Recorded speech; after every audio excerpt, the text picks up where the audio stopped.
ఇక్కడ 4 inches back dot. Caesar కొంచెం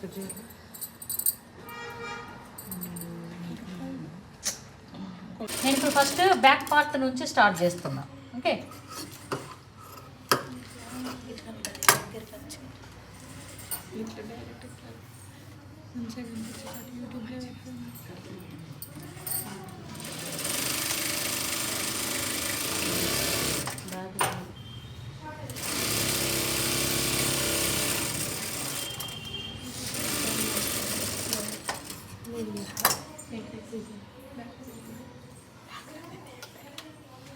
ఇక్కడ చూడండి. ఫస్ట్ దీనికి మనం ఈ డాట్స్ కంప్లీట్ చేసుకోవాలి.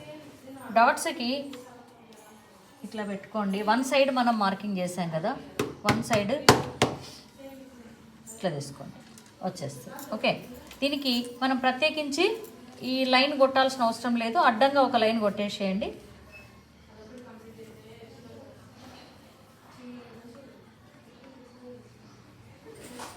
½ ఇంచ్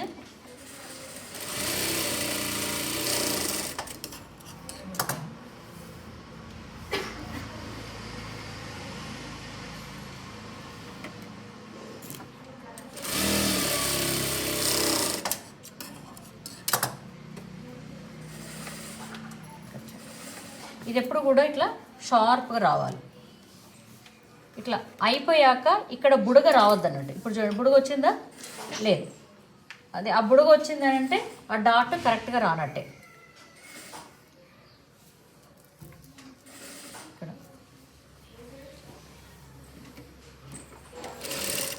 అంత దూరం నుంచి తీస్తే ఎట్లా వస్తుంది?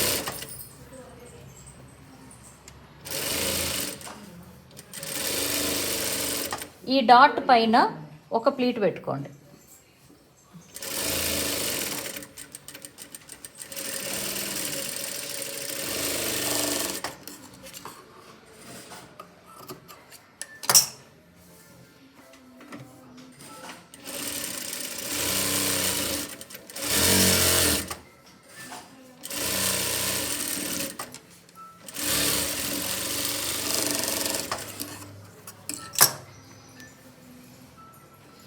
ఇప్పుడు దీనికి మళ్ళీ కొంచెం స్టిచ్ రెగ్యులేటర్తో పెద్ద కుట్టు పెట్టేసుకోండి.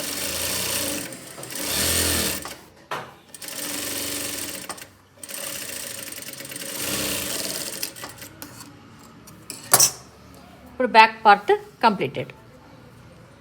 బ్యాక్ పార్ట్కు ఉండేటివి ఏంటివి?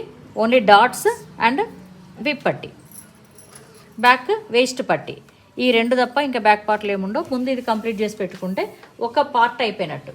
నెక్స్ట్ ఫ్రంట్కి వెళ్దాం. ఫ్రంట్ ఏదో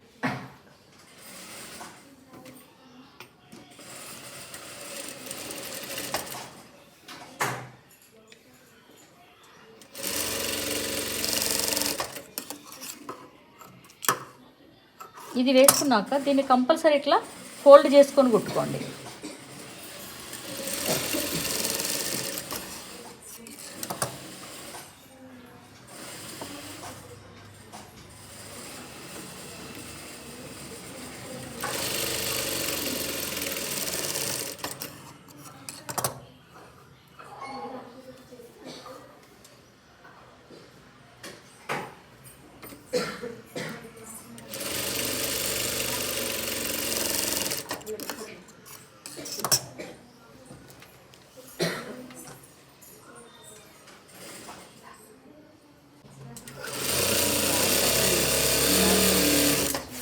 ఇక్కడ అవసరం లేదు, అయినా మీకు ఒక స్టిచ్ వేసి చూపిస్తున్నా. 2x2 బ్లౌజే కాబట్టి ఇది అవసరం లేదు, కానీ వేసుకోండి. వేసుకుంటే కదలకుండా మంచిగా వస్తుంది.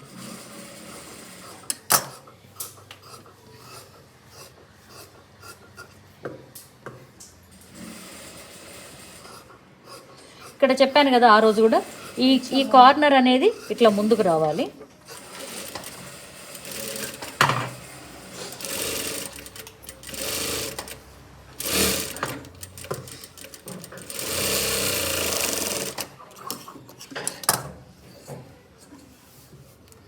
సరిపోయిందా?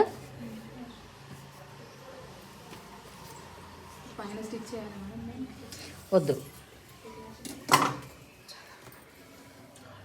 చేసుకునే విధానం వల్ల కూడా ఇది మారిపోద్ది అన్నట్టు. ఇక్కడ మనకు స్ట్రైట్ కటింగ్ బ్లౌజ్లో ఈ ప్రాబ్లం ఎక్కువ రాదు, క్రాస్ కటింగ్ బ్లౌజ్లో వస్తుంది. ఓకే, అర్థమైందా? ఇది ఈ రెండు అయిపోయాక దీన్ని స్ట్రైట్ చేసుకోండి. అవసరమైతే ఇట్లా స్కేల్తో కూడా చెక్ చేసుకోండి.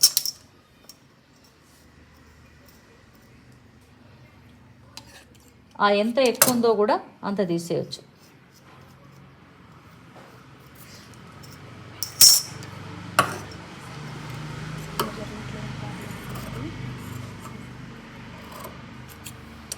ఇది ఇప్పుడు స్ట్రైట్ సేమ్ రెండు అటు ఇటు ఫ్రంట్ రైట్ హ్యాండ్ లెఫ్ట్ రెండు భాగాలు పూర్తయ్యాక ఇట్లా వేసుకోవాలి. ఎదురెదురుగా వేసుకొని రెండు సమానంగా ఉన్నాయో లేదా చూసుకోండి ఒకసారి.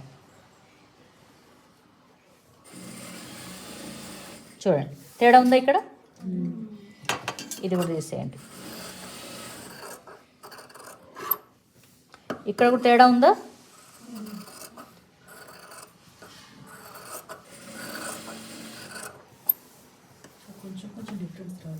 వస్తుంది, కొంచెం కొంచెం వస్తాయి. ఇక్కడ ఫ్రంట్ అండ్ మన ఈ రెండిట్లో ఈ నెక్ షేప్లో కూడా డిఫరెన్స్ వస్తుంది.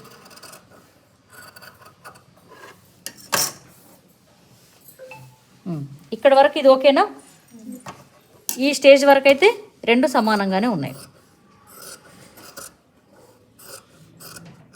ఈ ట్రిమ్మింగ్స్ అనేది బ్లౌజ్లో ఈ ముందు భాగాలు వెనక భాగాలు రెండు సమానంగా ఉన్నాయా లేదా, ముందు ఈ నెక్ లైన్స్ ఈ రెండు ప్లాకెట్స్ కరెక్ట్ ఉన్నాయా లేదా, రెండు సైడ్స్ నెక్స్ కరెక్ట్ షేప్లో ఉన్నాయా, ఇది మస్ట్ అన్నట్టు. ఇంకా ఈ చెకింగ్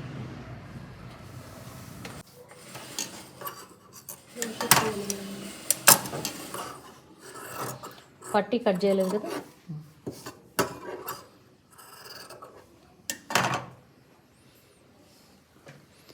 ఇవి ముందే మనకు ఈ ఆర్మ్ హోల్ డెప్త్ తీసుకుంటాం కదా ఫ్రంట్, అది ముందే తీసుకోకండి, ఈ పట్టి పెట్టాక తీసుకోండి, అప్పుడు మీకు ఈజీ అవుతుంది.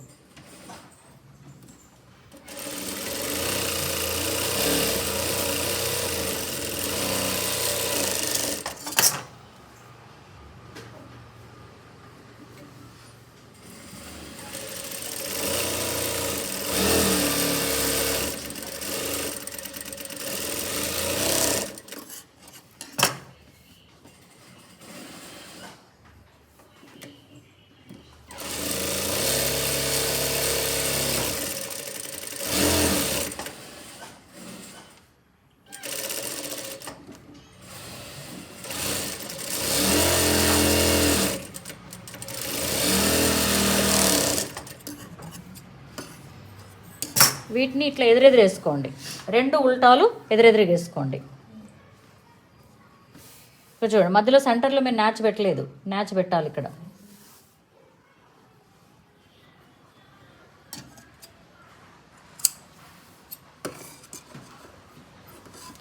ఓన్లీ 1/2 ఇంచ్ క్రాస్తో ఇక్కడ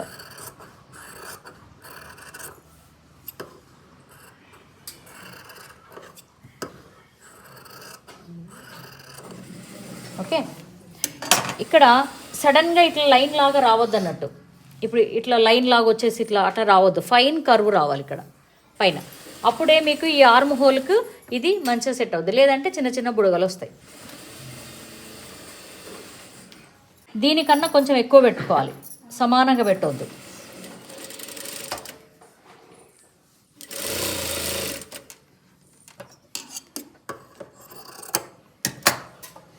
దీన్ని వెనక్కి ఫోల్డ్ చేసేయండి, ఈ పట్టి వెనక్కి.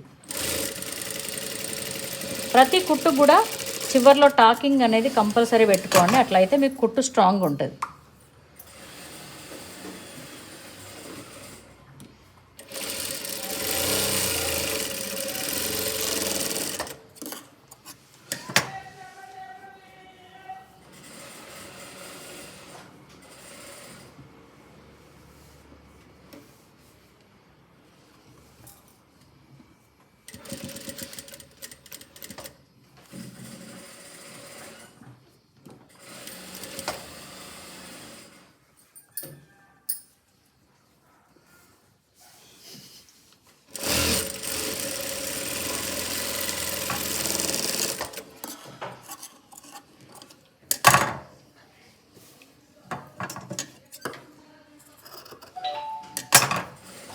హుక్స్ పట్టి పెట్టుకోవాలి ఇలా.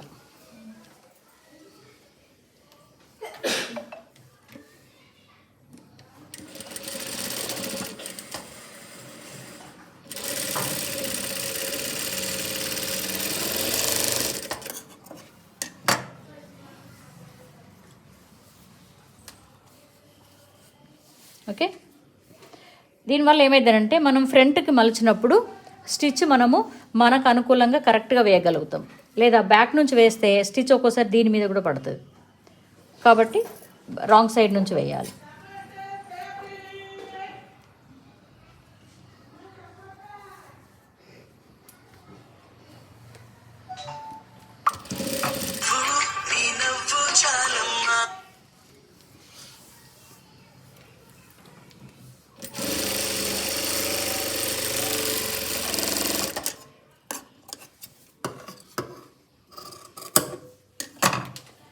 కరెక్ట్గా ఈ ప్రెషర్ ఫుట్ వెడల్పుతోని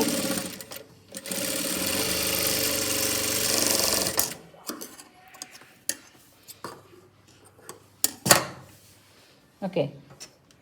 ఇక్కడ హుక్స్ కాజా వేసేటప్పుడు చాలామంది ఎక్కడ వేస్తున్నారంటే ఈ 2 లైన్ల మధ్యలో మార్క్ చేసుకుంటారు ఇట్లా కదా, ఇట్లా మార్క్ చేసుకుంటారు కదా, అది రాంగ్. కరెక్ట్గా ఈ స్టిచ్ పైన రాంగ్ లైన్ మార్క్ చేసుకోవాలి. ఏదైతే ఈ ఎడ్జ్ స్టిచ్ ఉందో ఆ స్టిచ్ పైన మీరు కాజా వేస్తేనే మీకు హుక్స్ పట్టి కాజా పట్టి ఇలా చక్కగా మంచి మ్యాచ్ అయిపోతాయి అన్నట్టు. లేదనంటే ఏమైందనంటే ఇలా జరుగుతాయి. మీరు ఇక్కడ వేస్తారు, హుక్స్ ఇక్కడ వేస్తారు, ఇలా పట్టి లాగానే ఇంత గ్యాప్ వస్తుంది, ఒక 1/2 ఇంచ్ గ్యాప్ వస్తుంది ఇక్కడ. అర్థమైందా? ఇదే చాలామంది చేసే పొరపాటు. అంత బాగుట్టి కూడా హుక్స్ కాజా వేసే దగ్గర కూడా పోగొడతారు. దీనివల్ల కూడా కొంత లూజ్ వస్తుంది. షోల్డర్స్ జారడానికి రకరకాల కారణాలు ఉంటాయి, అందులో ఇది కూడా ఒక రీజన్. ఇది సరిగ్గా మీరు మిగతా అంతా కాన్సన్ట్రేట్ చేస్తారు.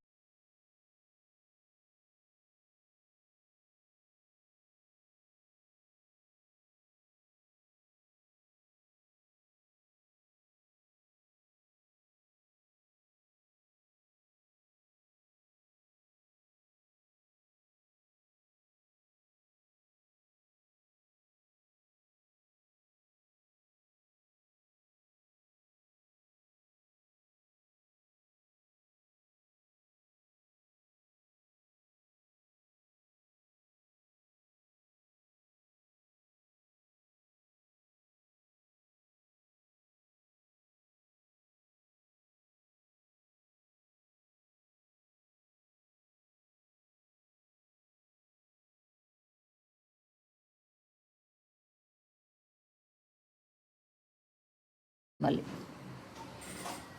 ఇక్కడ కూడా తేడా వచ్చింది. అంటే అఫ్కోర్స్ ఈ కటింగ్లో డిఫరెన్స్ వచ్చింది అప్పుడు మనకి. ఇది అయినా సరే కొన్నిసార్లు అది వస్తుంది. ఇక్కడ చూడండి,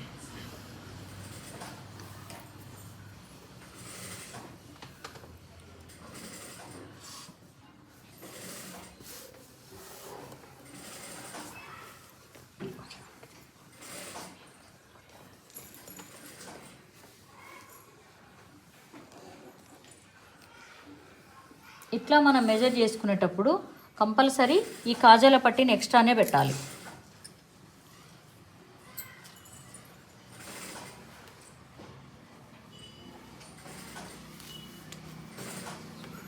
చూడండి, ఇది ఈ కాజాల పట్టిని దీనికి అనుకూలంగానే పెట్టాలి. అంటే ఉక్సుల పట్టి ఈ మనకు బ్యాక్ పార్ట్కి ఎండింగ్ వరకు రావాలి. ఇది వచ్చిందా?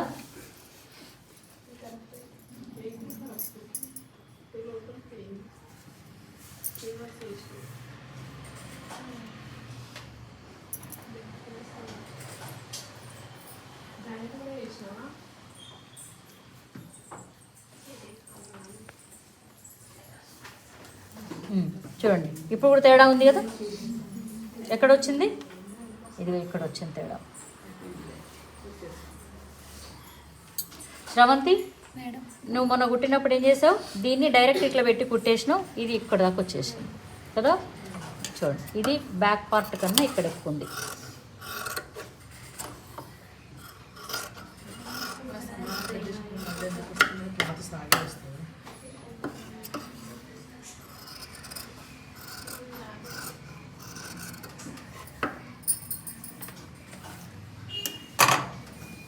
ఇప్పుడు ఓకేనా ఫ్రంట్ బ్యాక్.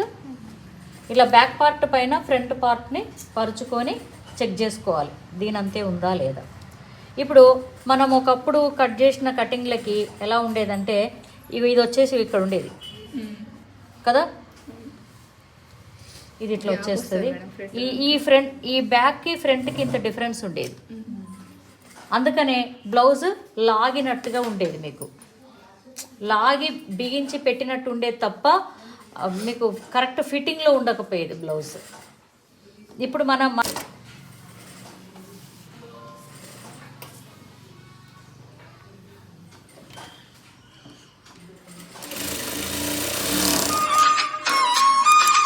సైలెంట్గా పెట్టండి అమ్మా ఫోను,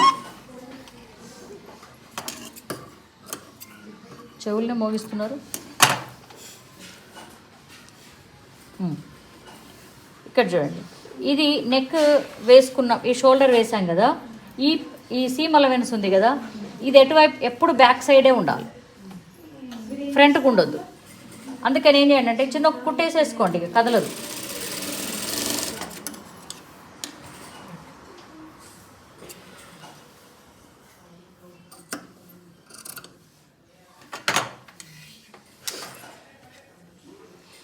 ఇప్పుడు ఫ్రంట్ ఇదేనా,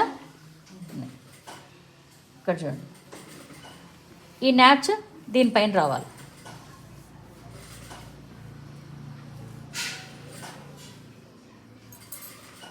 ఓకే, దీనిపైనుంచే స్టార్ట్ చేసుకోండి స్టిచ్, మీకు ఇంకా ఈజీ అవుతుంది.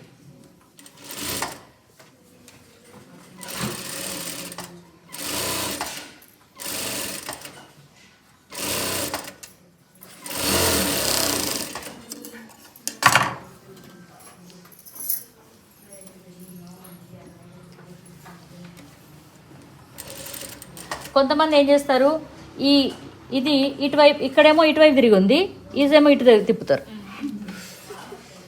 మీ నెక్లెస్ లోపల చూడండి, చాలా ఇవన్నీ కనపడుతుంటాయి మీకు. ఈ రెండు ఒక సైడే ఉండాలి.